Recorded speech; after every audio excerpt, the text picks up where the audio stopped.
চলে এলাম আর একটা মিনি ব্লগ নিয়ে। এখন এটা কালকে বিকালবেলা যাচ্ছিলাম আমরা মামার বাড়ি, মানে আমার মামার বাড়ি। জানাই সামনে একটা ঝড় আসছে, ওই জন্য মামার বাড়ি থেকে তলব এসছে, মার বোন যেন মামার বাড়ি চলে আসে, ঝড়েতে যেন একা না থাকে, মামার বাড়ি যেন চলে আসে।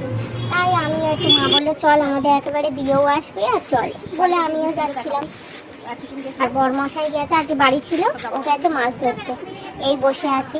ওরা জাস্ট এই 4-5 দিন হয়েছে, ওটা আমার মামার মেয়ে, ওরা জাস্ট 4-5 দিন হয়েছে সিকিম থেকে এসছে।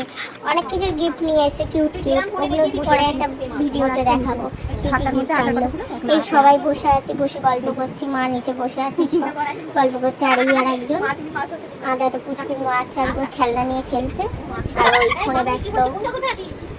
আমি এই বসে আছি, কখন বরমশাই 7টার সময় আনতে আসার কথা ছিল, 7টা 7:30।